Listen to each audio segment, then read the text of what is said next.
بسم اللہ الرحمن الرحیم۔ الحمدللہ رب العالمین والصلاة والسلام علی رسولہ الکریم، اما بعد فاعوذ باللہ من الشیطان الرجیم، بسم اللہ الرحمن الرحیم۔ عزیز طلبہ کرام، السلام علیکم ورحمۃ اللہ وبرکاتہ۔ ہم آج عالم اسلام کے وسائل و مسائل کا سبق نمبر 89 پڑھیں گے۔ آج کا ہمارا سبق ملک کے عراق کے حصہ ششم پر مشتمل ہوگا۔ سبق کی جانب جانے سے پہلے پچھلے سبق کا خلاصہ دیکھ لیتے ہیں۔ پچھلا سبق ہمارا عراق کے حصہ پنجم پر مشتمل تھا، اور اس سبق کے اندر ہمارے پاس 2 پوائنٹس تھے جس پر ہم نے بات کی۔ پہلے پوائنٹ کے اندر ہم نے خلیج کی جنگ کا بقیہ حصہ پڑھا، اور دوسرا پوائنٹ ہمارا خلیج کی جنگ کے نتائج پر تھا۔ یہ پچھلے سبق کے ہمارے 2 پوائنٹس تھے۔ آج کے سبق کی ابحاث جان لیتے ہیں۔ آج کا ہمارا سبق عراق کے وسائل سے متعلق ہوگا۔ آج کے سبق میں ہمارا پہلا پوائنٹ عراق کے تیل اور گیس کے ذخائر ہوں گے۔ دوسرے پوائنٹ کے اندر ہم اس ملک کے آبی وسائل کے متعلق پڑھیں گے، اور آج کے سبق کا ہمارا تیسرا اور آخری پوائنٹ ملک کے عراق زراعت کے بارے میں ہوگا۔ چلتے ہیں آج کے سبق کے پہلے پوائنٹ کی جانب، یعنی عراق کے تیل اور گیس کے ذخائر کی جانب۔ تیل عراق کی معیشت میں کئی سالوں سے ایک بڑا عنصر رہا ہے۔ ملک کے پاس دنیا میں تیل کے 5ویں بڑے ذخائر ہیں، جن کا تخمینہ لگ بھگ 143 بلین بیرل ہے۔ یہ وسیلہ عراقیوں کے لیے روزگار کا ایک اہم ذریعہ رہا ہے، جہاں نصف ملین سے زیادہ لوگ تیل کی صنعت میں کام کرتے ہیں۔ تیل کی برآمدات عراق کی کل برآمدی آمدنی کا 90% سے زیادہ ہے۔ تاہم تیل نکالنے اور برآمد کرنے میں کوئی تنازع نہیں رہا ہے۔ 1990 کی دہائی کے اوائل میں خلیجی جنگ کے دوران اتحادی افواج کی جانب سے عراق کے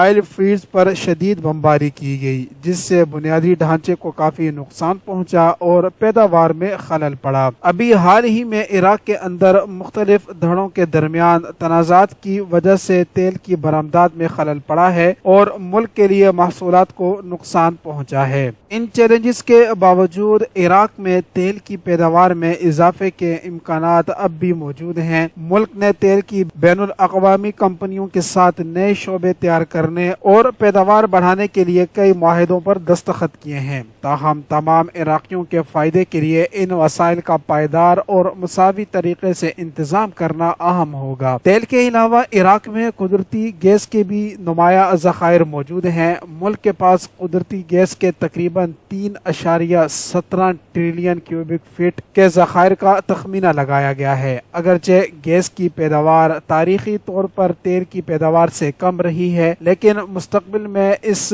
وسائل کی پیداوار اور استعمال میں اضافے کے امکانات موجود ہیں۔ گیس کا استعمال بجلی پیدا کرنے اور عمارتوں کے لیے حرارت اور کولنگ فراہم کرنے، درآمدی ایندھن پر انحصار کم کرنے اور صارفین کے لیے لاگت کو کم کرنے کے لیے استعمال کیا جا سکتا ہے۔ تاہم عراق کے گیس کے وسائل کو ترقی دینے کے لیے انفراسٹرکچر اور ٹیکنالوجی میں سرمایہ کاری کی ضرورت ہوگی۔ ملک کے گیس کے ذخائر دور دراز علاقوں میں موجود ہیں، جس کی وجہ سے انہیں استعمال کے مراکز تک پہنچانا مشکل ہے۔ مزید برآں گیس کے بھڑکنے سے ماحولیاتی خدشات وابستہ ہیں، جو ماحول میں گرین ہاؤسز گیسوں کو چھوڑ سکتے ہیں۔ ان چیلنجز سے نمٹنا اہم ہوگا، کیونکہ عراق اپنے گیس کے وسائل کو پائیدار اور مساوی طور پر تیار کرنا چاہتا ہے۔ عراق کے تیل اور گیس کے وسائل مواقع اور چیلنجز دونوں پیش کرتے ہیں۔ یہ وسائل جہاں ملکی معیشت کا ایک بڑا عنصر رہے ہیں، وہیں یہ تنازعات اور تناؤ کا باعث بھی رہے ہیں۔ جیسا کہ عراق ان چیلنجز کا سامنا کرنا جاری رکھے گا، تمام عراقیوں کے فائدے کے لیے ان وسائل کو پائیدار اور مساوی طریقے سے منظم کرنا ہوگا۔ عزیز طلبہ کرام، اس طرح ہمارے سبق کا یہ پہلا پوائنٹ مکمل ہوتا ہے، جس کے اندر ہم نے عراق کے تیل اور گیس کے ذخائر پر بات کی۔ اب چلتے ہیں آج کے سبق کے دوسرے پوائنٹ کی جانب، جس کے اندر ہم عراق کے آبی وسائل کے متعلق پڑھیں گے۔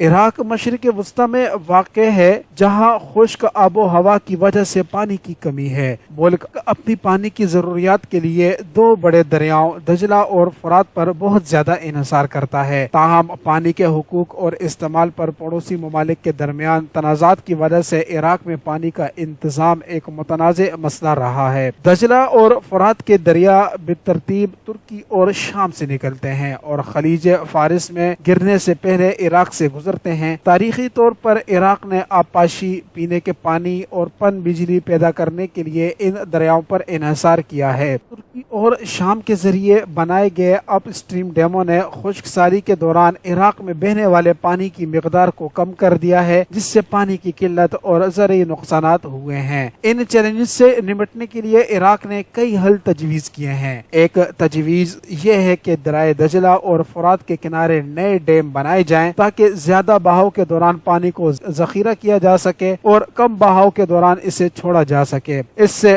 ڈاؤن اسٹریم کے بہاؤ پر اپ اسٹریم ڈیموں کے اثرات کو کم کرنے اور آبپاشی اور دیگر استعمال کے لیے پانی کا زیادہ قابل اعتماد ذریعہ فراہم کرنے میں مدد ملے گی۔ ایک اور تجویز یہ ہے کہ زیادہ مؤثر آبپاشی کے طریقوں کے ذریعے زرعی پیداوار میں اضافہ کیا جائے۔ اس میں پانی کے ضیاع کو کم کرنے اور فصل کی پیداوار کو بہتر بنانے کے لیے ڈرپ ایریگیشن یا دیگر درست آبپاشی کی تکنیکوں کا استعمال شامل ہو سکتا ہے۔ مزید برآں آبپاشی کے لیے علاج شدہ گندے پانی کو استعمال کرنے کی صلاحیت ہے، جس سے میٹھے پانی کے وسائل پر انحصار کم ہوتا ہے۔ تاہم ان حلوں کو نافذ کرنے کے لیے بنیادی ڈھانچے اور ٹیکنالوجی میں اہم سرمایہ کاری کی ضرورت ہوگی۔ عراق میں بہت سے کسانوں کے لیے نئے ڈیم بنانے یا آبپاشی کی درست تکنیکوں کو لاگو کرنے کی لاگت ممنوعہ حد تک زیادہ ہو سکتی ہے۔ مزید برآں ڈیم کی تعمیر اور گندے پانی کے علاج سے منسلک ماحولیاتی خدشات ہیں جن پر توجہ دینے کی ضرورت ہوگی۔ عراق کے آبی وسائل کے انتظام کے لیے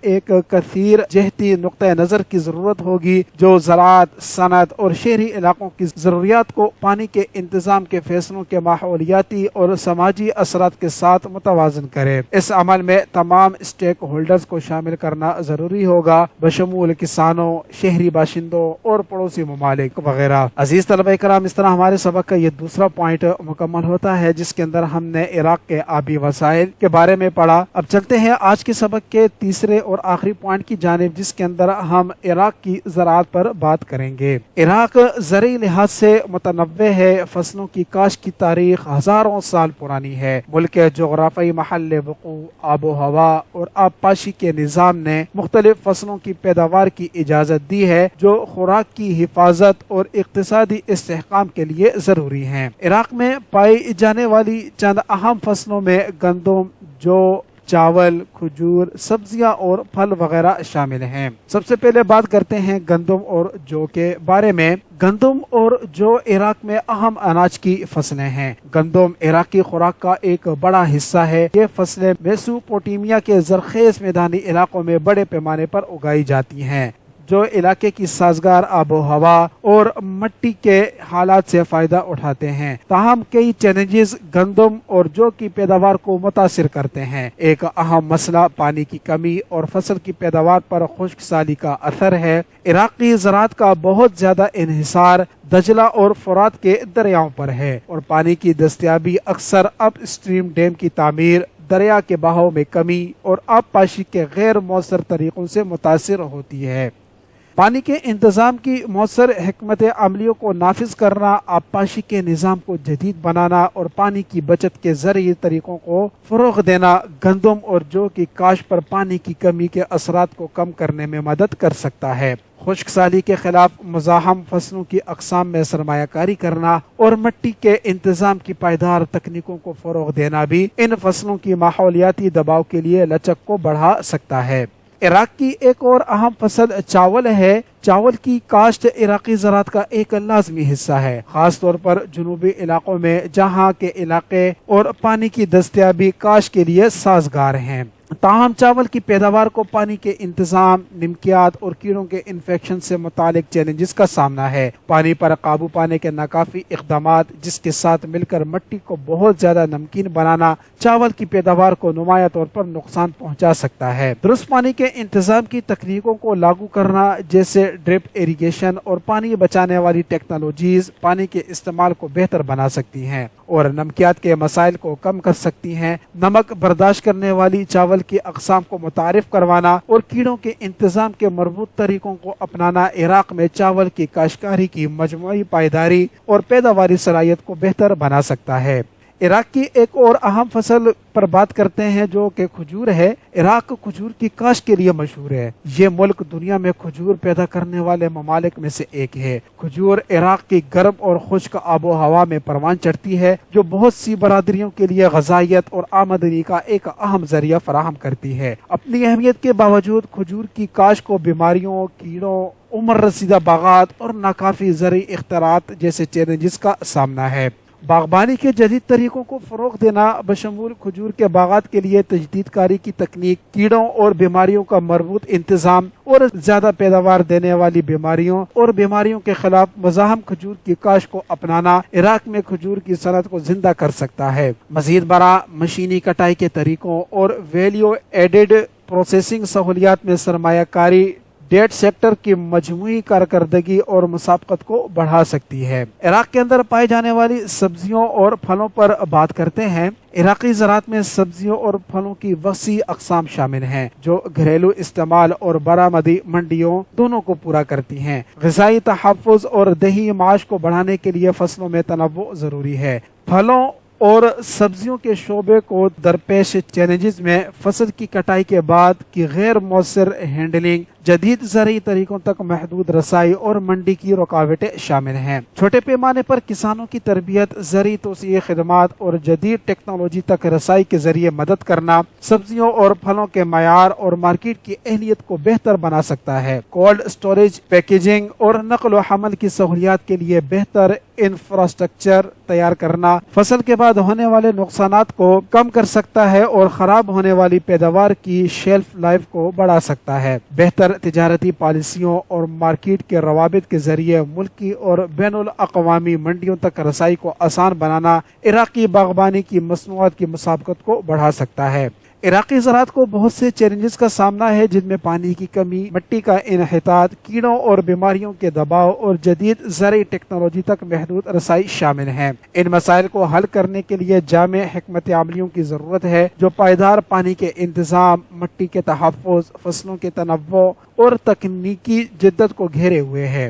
مناسب حل پر عمل درآمد کر کے عراق اپنی فصلوں کی لچک اور پیداواری صلاحیت کو بہتر بنا سکتا ہے، اپنی زرعی برادریوں کے لیے غذائی تحفظ اور معاشی خوشحالی کو یقینی بنا سکتا ہے۔ عزیز طلبہ کرام، اس طرح ہمارے آج کے سبق کا یہ تیسرا پوائنٹ بھی مکمل ہوا جس کے اندر ہم نے عراق کی زراعت پر بات کی۔ آج کے سبق کا خلاصہ جان لیتے ہیں۔ آج کا سبق ہمارا عراق کے وسائل پر مشتمل تھا اور اس سبق کے اندر ہم نے 3 پوائنٹس پر بات کی۔ ہمارے سبق کا پہلا پوائنٹ عراق کے تیل اور گیس کے ذخائر تھے۔ دوسرے پوائنٹ کے اندر ہم نے اس ملک کے آبی وسائل پر بات کی اور آج کے سبق کا ہمارا تیسرا اور آخری پوائنٹ اس ملک کی زراعت سے متعلق تھا۔ تو اس خلاصے کے ساتھ ہی ہمارا سبق مکمل ہوتا ہے۔ السلام علیکم ورحمۃ اللہ وبرکاتہ۔